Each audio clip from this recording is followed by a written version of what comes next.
Hi, welcome to Pamela Scripts. I am going to show you how I moved my web application, my Ruby on Rails web application from Heroku to render.com. First thing you're gonna want to do is visit render.com. Now, next thing you're gonna want to do is sign up for an account. So click on Get Started. And I'm going to go ahead and insert an email and password. Once your account has been created and you've verified your email, then you go ahead and select a plan. So I'm choosing Hobby because we're doing the free tier today. Now, choose a service. So I am doing a web service to build the website. Now we'll connect our GitHub.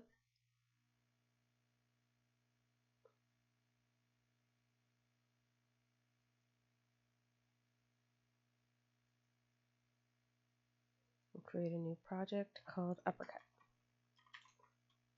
because that is the name of the website.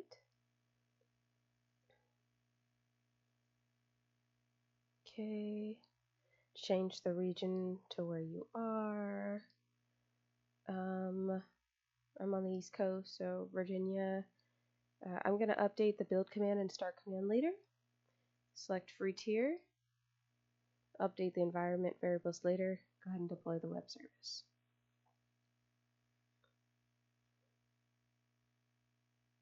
All right, we're done.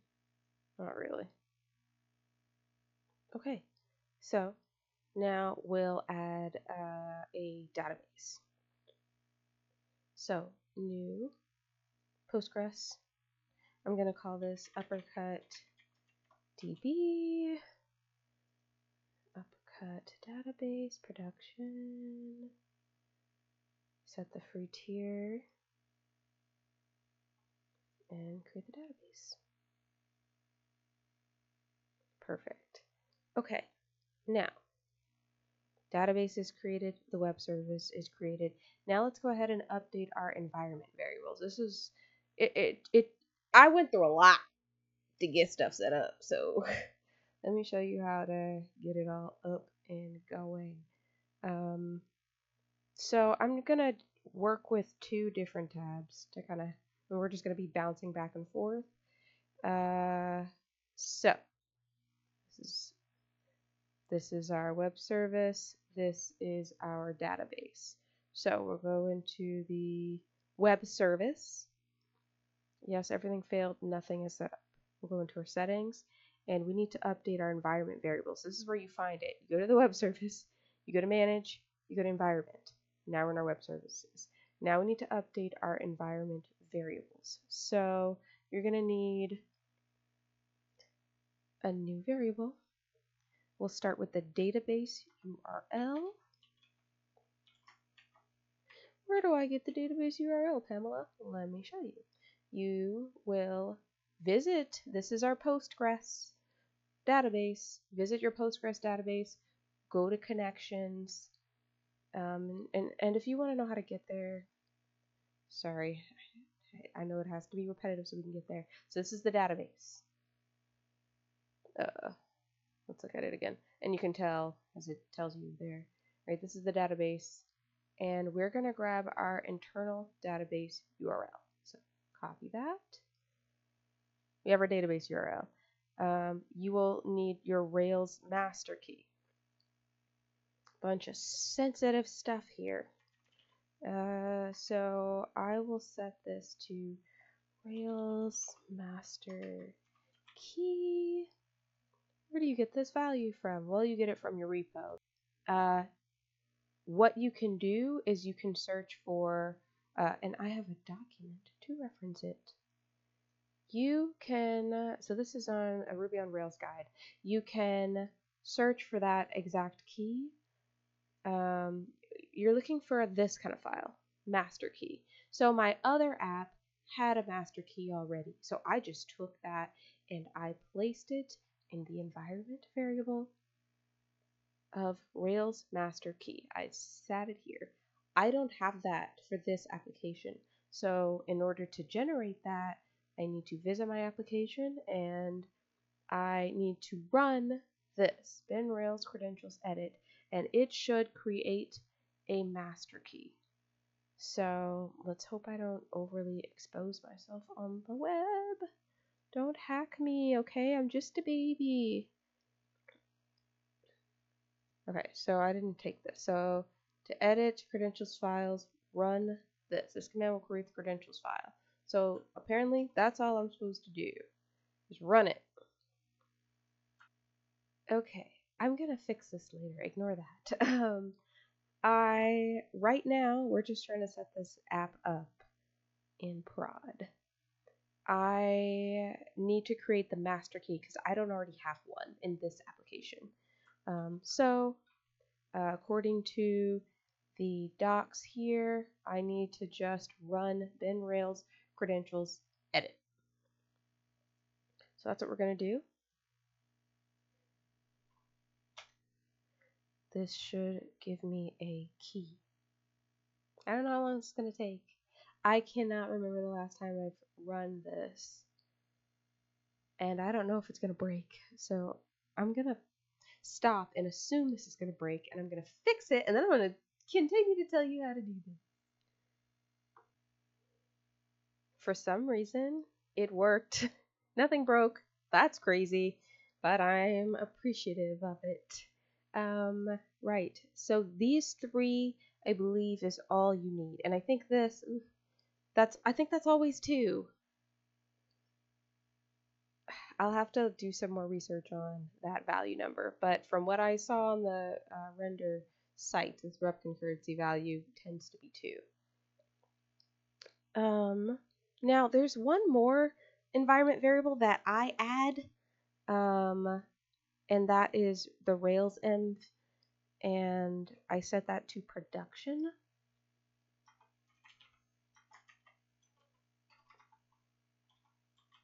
Don't think you need to do this, but this is what I do.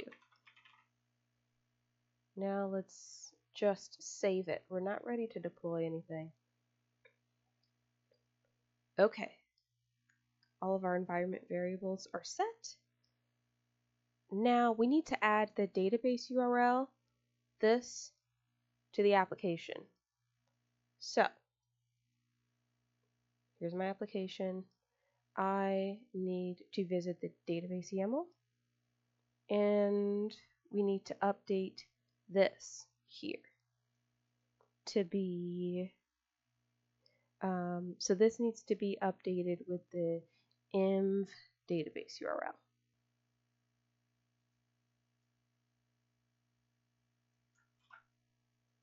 So I am using Rails syntax to include the environment database URL. And as you can see, like, it's already there. So really, I could just uncomment that. But I'm not going to do that. And the default values are already set here. This should be right. So there shouldn't be anything that you have to do there. Save it. And go ahead and commit that change.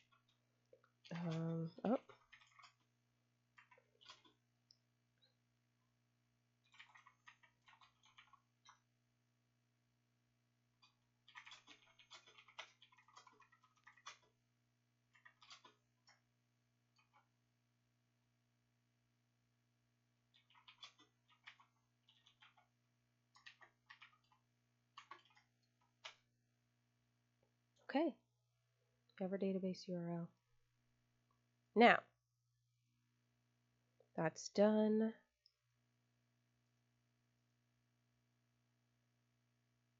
Oh, okay. So back to so we're still at the web service, we're at environment. I need you to get to settings. And we need to change this start command. I've had a lot of fun with this start command. So what I'm going to do is I'm going to take this. Well, first you need to click edit. And I'm going to save this for later because I'm going to put it back. So I usually just throw it somewhere. and I label it so my lovely brain doesn't forget. Start command so that I don't forget that it's there. I don't need to save it because I'm just going to grab it and put it back. We have that. We need to set up the database. So, ignore all of my mistakes from the post. Bundle, exec, rake, db setup. We'll go ahead and that will do the whole setup of the database first, like the creating and migrating and all that jazz. And we shouldn't need to, I didn't mean for it to do that, but we shouldn't need to update this yet. So that's set up. And now we just want to deploy the last commit with the changes that we want.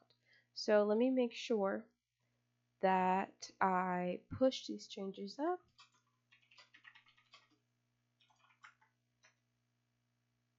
And I like to grab that last commit.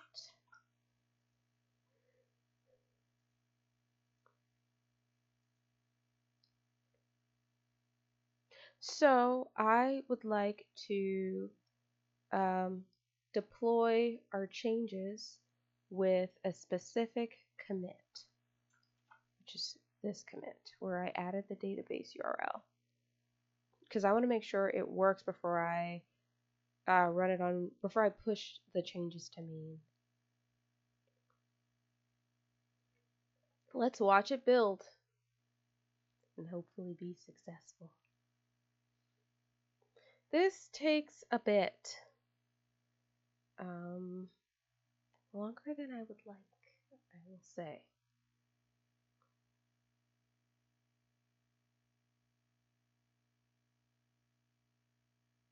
Oh, okay, so it failed. Why did it fail? It'll tell us. Load command rake. Oh, okay, I've run into this before. Your bundle only supports platforms. So that is something that, thank God, I have taken notes. Let me show you how, if you run into that, because I don't know if it's a Windows issue, probably is, there is a way to fix it. My computer briefly went through a meltdown while I was trying to grab the answer, but this is the okay, somehow I goofed. Okay, my computer is just doing its own thing. I don't know what's going on, but basically, let me post it here so you can get a clear read of what you need to run. So that's this bundle lock add platform. This is what resolves that error in the deploy. Now that's in there. Now we're going to commit this. We're going to push it up, and then we're going to do that thing where you take the commit SHA and you deploy on that commit so that the changes can be applied to the deployment.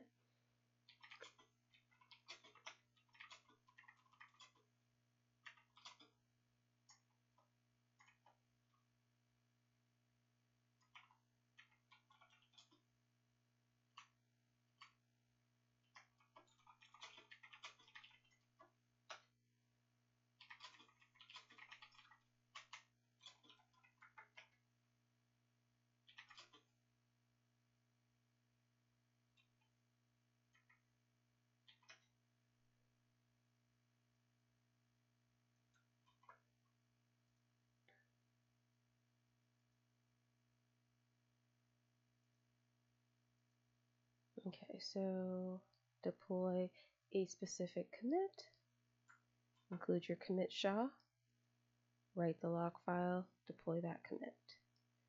Now we should at least get past that error.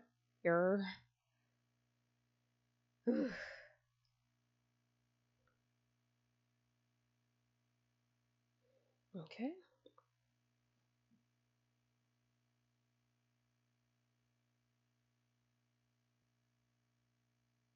Okay, let's fix whatever the problems are.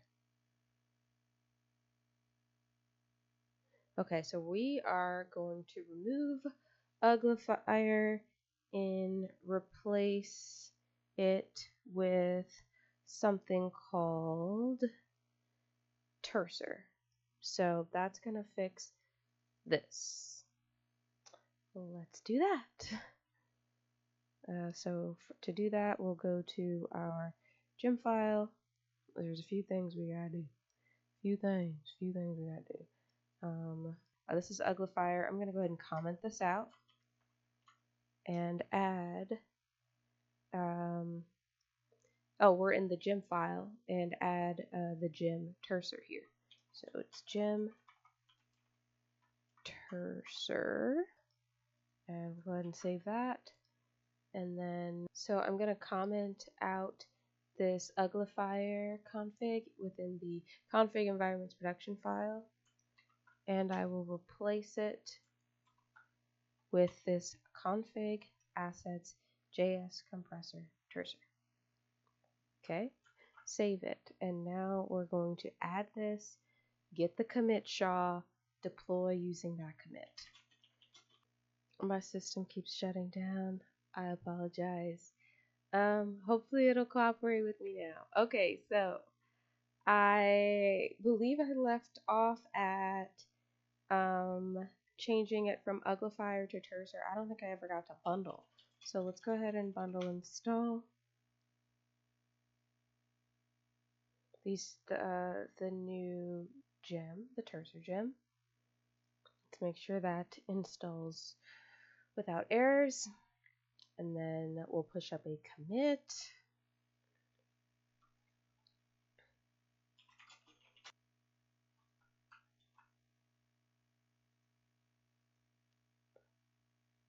Now, let's see what errors we get with this one.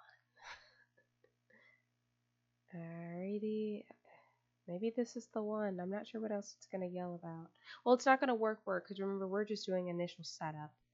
I need a successful bundle without error. I know there was one more thing that was a problem, and I can't remember what it was.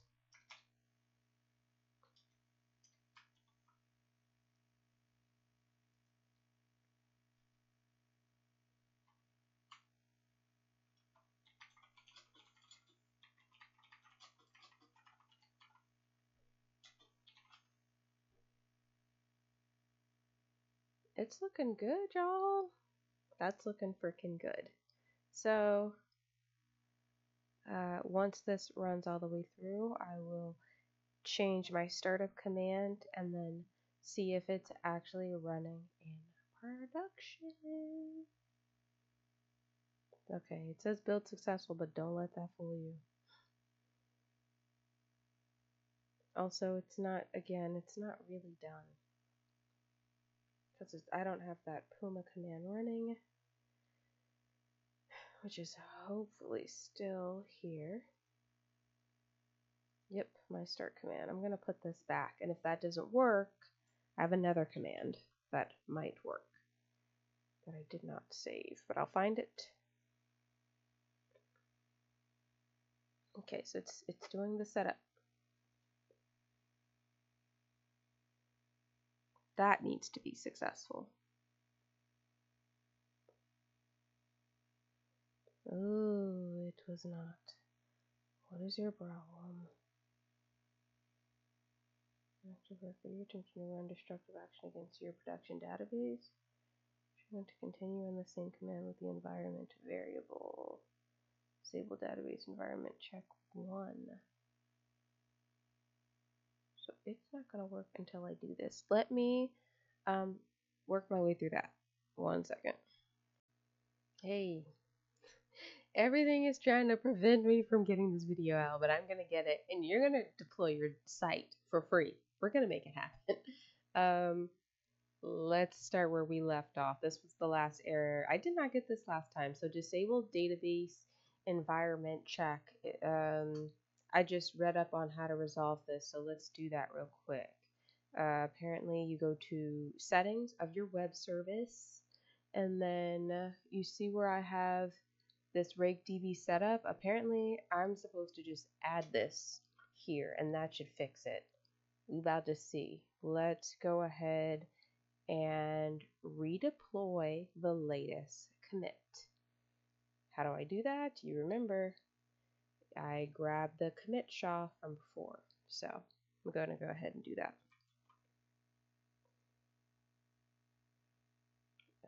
Bundle Terser gem. Hopefully I think I spelled that right. I think it's good. It bundled.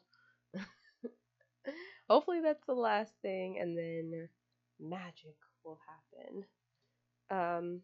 Because this isn't even the full thing.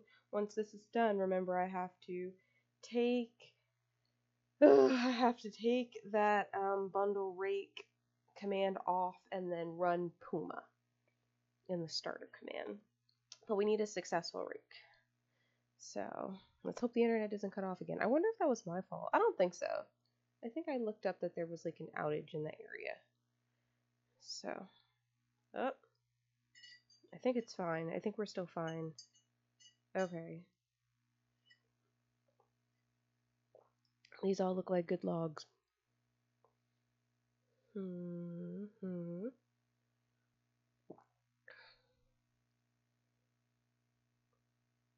It's running the setup.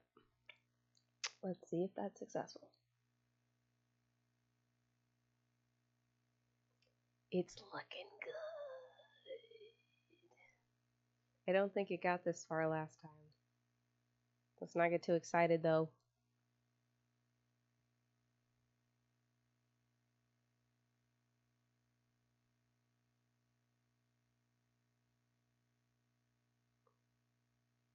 Perfect. Okay, we're at the port section.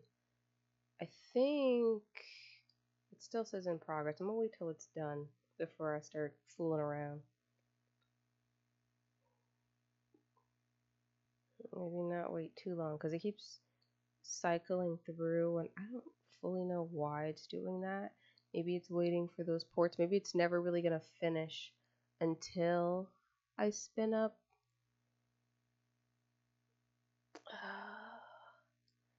Oh, yeah, it's kind of looping and I don't like that. So I'm going to stop it from doing that. I'm going to grab this again. So remember this? So we took from earlier, the original start command. If this doesn't work, I have a backup start command. And I don't know where I put it, but I know it's somewhere. Let's go ahead and do it. Okay, so we'll go to settings. This, I think, ran successfully. Well, first I'm going to take this so that'll at least stay on my clipboard. Now let's paste that other thing.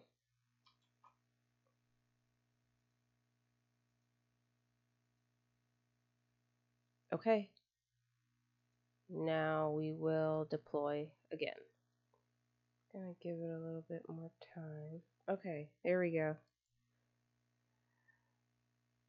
That looks bad. What are you sad about? Bundler failed to load Puma. Okay, I told you there's another thing to load Puma. We're gonna grab that. Ready? So it's this bundle exec c config Puma. Saving. Deploying it again.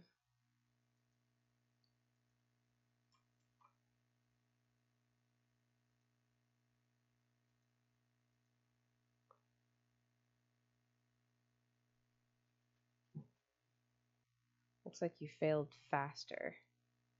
Well, why? Bundler failed to load Puma. Unable to load application. Couldn't find active storage. Oh, I've dealt with this. I just need to add that. Okay. I need to write these things down. So add the storage YAML file. Let me go ahead and add that, and I'll show you how to do that. So it's a little hacky, but I literally just touch config storage.yml. and then I paste this code in here. Where did I get this code? I can't remember. It was probably somewhere in Stack Overflow, but they said paste this, and that usually resolves that error. So let's go ahead and commit this. Okay, now grab the commit, and we will deploy on the commit. You know how to do that.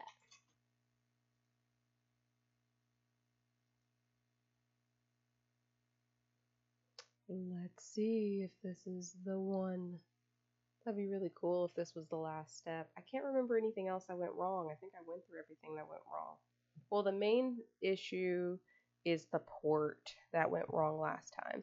But I think I have all the port stuff, and I haven't seen not one port error so far. And usually that was like the first thing that would like yell at me. It hasn't yelled at me about that. So I think that this hopefully should be the last piece to get it deployed.